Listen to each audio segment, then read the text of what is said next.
deal with that issue? I mean, one thing that I learned when I was at the Elite 11 from Trent Dilfer was if the line, let's say they average 6'5", our line's probably even bigger than that. Yeah. If we don't have a quarterback that's over 6'5", how are they seeing over 6'5"? He said if he's like, I'm 6'4", my line was 6'5", I'm not seeing over 6'5". You're not seeing over 6'5" at 5'11", but it's the same thing for both of us. I mean, we're both looking over the shoulders half the time. So, I mean, I don't think it's that big of a difference. I mean, I have no problem sitting back there throwing the ball. I mean, at least I can't. I have no issue when I'm throwing the ball. It's not like I miss people or anything. I see perfectly fine when I'm back there. Tate, regardless of what's going, give you a chip on the shoulder a little bit, just knowing that people are going to be doubting you and questioning you. I mean, I don't really care anymore. I'm gonna be honest with you. At this point, I mean, look, I mean, I'm here at Ohio State, and that's, my job is to come here and compete, and and do my job, and that's pretty much what it is. Tate, when you were a prospect a few years ago, Ohio State had maybe the most high-profile quarterback competition in the history of college football when it was JT and Cardale. Regardless of what JT did, there's going to be a major competition the following year with you and some of the guys on the roster like Dwayne and Joe and maybe even Emery, who's, I guess I'm not allowed to say his name, but have you thought about what is ahead in like literally 12 months from now? I'm not thinking about 12 months. I'm thinking about right now. I want to play. I mean, I know that I'm just going to go out there and do everything I can. And if I don't play, I mean, that's on me. I mean, I know that Coach Meyer's going to play the best guy, and if I go prove that, that's not my decision to make or anything. But I'm thinking about right now. I'm not thinking about 12 months. Why do quarterbacks come to places like this when there are 4 people or 3 people who came just like you, highly recruited like you, in front of them? How does Ohio State sell a quarterback to come into that situation? I mean, you got to come in here and compete. I mean, if you want to make it to the NFL, like I said before, you're not going to be competing against just average guys. You're going to be competing against the best guys anyways. So if you can make it through this kind of competition, you should be able to make it NFL, at least get drafted.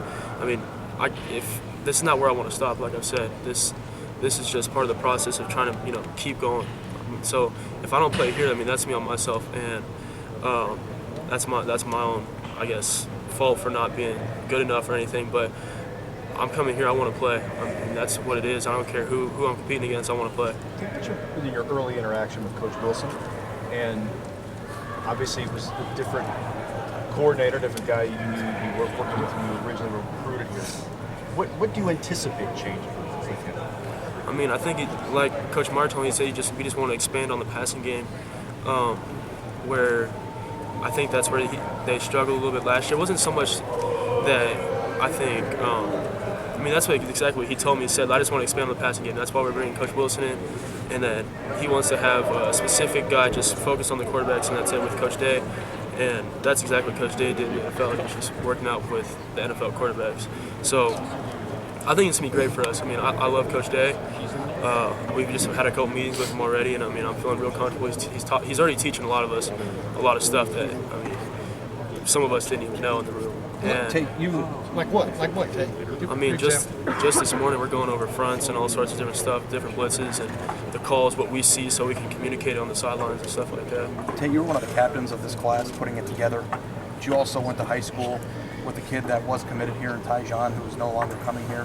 What do you remember, or what do you think of the decision that he made to go elsewhere, and what is your vantage point of how and why that happened? I mean, that's his decision. I'm not really going to talk about everything about it, but I mean, I'm not upset with him. If he felt like going to Nebraska was his best decision, I mean, that's what's best for him then. What did you learn from watching Cardale, Braxton, JT off the field about the attention that comes with playing at Ohio State and how they handle that? I mean, you gotta watch out. I mean, you gotta watch your back 24/7 here. Not with just, even being here. I mean, you gotta watch yourself off the field and make sure that you're not getting in trouble and stuff like that. And I mean, I've talked to a lot of the guys. I mean, JT's still here, which is good, because I mean, I can learn from him. He'll tell me all the experiences, and he has no problem expressing everything and telling us what to do and what not to do. Is that happening already, Tate? Last question. What are you learning from JT at this point? I mean, everything. This is his 5th year. I mean, he knows the ins and outs just as much as the coaches do. So, I mean, I have no problem sitting there just learning from JT. And he literally knows everything about this program. Does he have a nickname for you?